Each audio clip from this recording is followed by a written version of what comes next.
Hello my dear students, कैसे हो आप सब और कैसी चल रही है आप सभी के बोर्ड एग्जाम की तैयारी। तो स्टूडेंट, अगर आप भी इस बार हो क्लास 10 में और आपको 2027 में बोर्ड एग्जाम देना है ना, तो आज का ये क्लास आप सभी के लिए सबसे ज्यादा इंपॉर्टेंट है।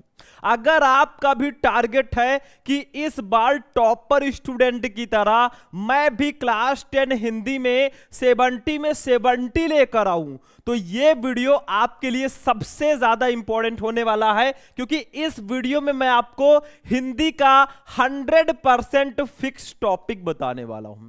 इस वीडियो में मैं आपको क्लास 10 हिंदी के टॉप 5 यानी कि 5 सबसे इंपॉर्टेंट जीवन परिचय को बताऊंगा। देखो स्टूडेंट, जीवन परिचय जो होता है ना, आपके हिंदी में 100% फिक्स होता है कि आना ही आना है। अब कौन से लेखक और कौन से कवि का जीवन परिचय सबसे ज्यादा इंपॉर्टेंट है वो मैं आपको बताऊंगा। फिर आपको कॉपी में जीवन परिचय लिखना कैसे है ताकि एग्जामिनर आपको पूरे नंबर दे, वो भी मैं आपको बताऊंगा। तो आज ही आप अपने हिंदी में 10 नंबर भैया कंप्लीट कर लीजिए, क्योंकि ये 100% फिक्स होता है।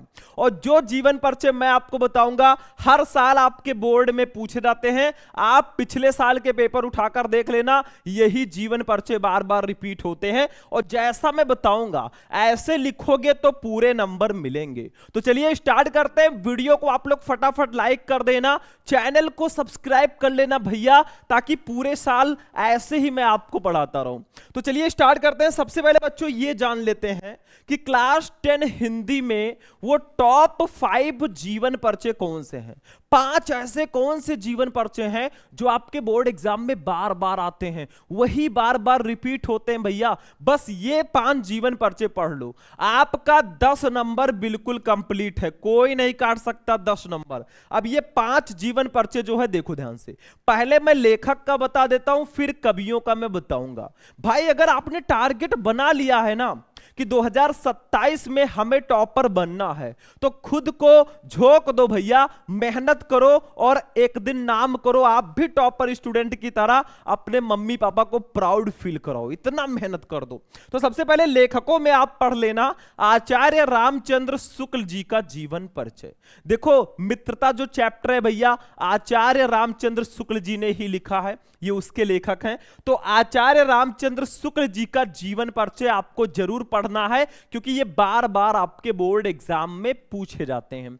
दूसरा जीवन परिचय बच्चों, जयशंकर प्रसाद का जीवन परिचय। जयशंकर प्रसाद जी का भी जीवन परिचय जरूर पढ़ लेना, ममता इन्होंने लिखा है। तो लेखकों में अगर आपने ये दोनों जीवन परिचय पढ़ लिया ना, 5 नंबर कोई काट ही नहीं सकता। मैं स्टाम्प पेपर पर लिखकर दे सकता हूं मेरे भाई, इन दोनों लेखकों का पढ़ लो। कुछ बच्चे कहेंगे सर जी और जो लेखक हैं उनका, देखो उनका भी पढ़ लोगे तो आप ही के लिए अच्छा रहेगा, लेकिन इन दोनों को बिल्कुल भी नहीं छोड़ना है, इनको जरूर पढ़ना है, क्योंकि आपके बोर्ड एग्जाम में बार बार ये जीवन परिचय पूछे जाते हैं। ठीक है, कवियों की अगर बात करें तो कवियों में आप सूरदास जी का पढ़ लो, तुलसीदास जी का पढ़ लो, ये सब बहुत ज्यादा आते हैं। सूरदास जी का जीवन परिचय, ठीक है, तुलसीदास जी का जीवन परिचय, और महादेवी वर्मा, एक बहुत फेमस कवित्री हैं महादेवी वर्मा जी। तो कवियों में आप इन तीनों का पढ़ लो भाई, 5 नंबर इधर भी फिक्स है।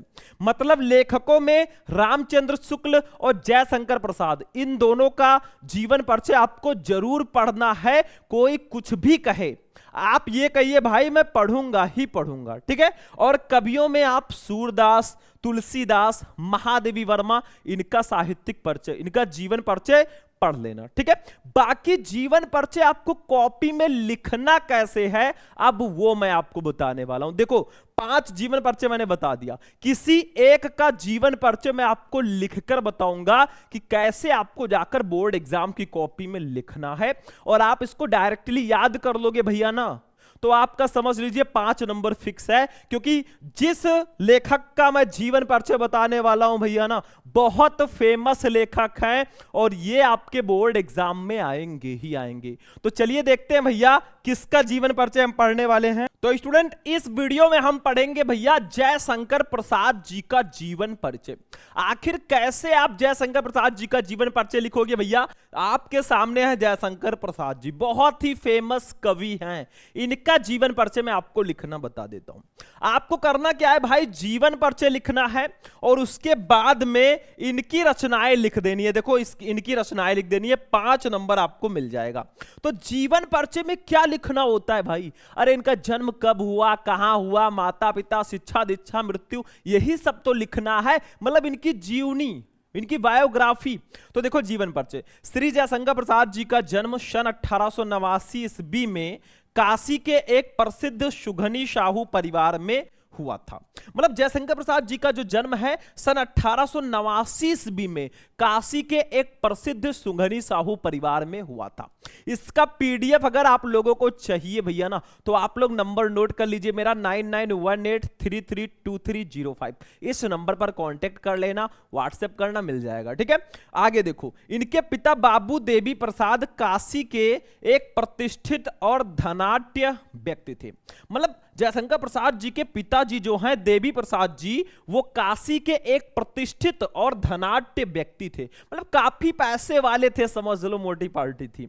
इनकी प्रारंभिक शिक्षा घर पर ही हुई तथा स्वाध्याय से ही इन्होंने अंग्रेजी, संस्कृत, उर्दू और फारसी का श्रेष्ठ ज्ञान प्राप्त किया और साथ ही वेद, पुराण, इतिहास, दर्शन आदि का भी गहन अध्ययन किया। मतलब जयशंकर प्रसाद जी की जो प्रारंभिक शिक्षा है ना, वो घर पर ही हुई और घर पर ही इन्होंने अंग्रेजी, संस्कृत, उर्दू, फारसी का ज्ञान प्राप्त किया और साथ ही वेद, पुराण, इतिहास, दर्शन, इन सब का भी गहन अध्ययन इन्होंने किया। ठीक है, समझ में आ रहा है?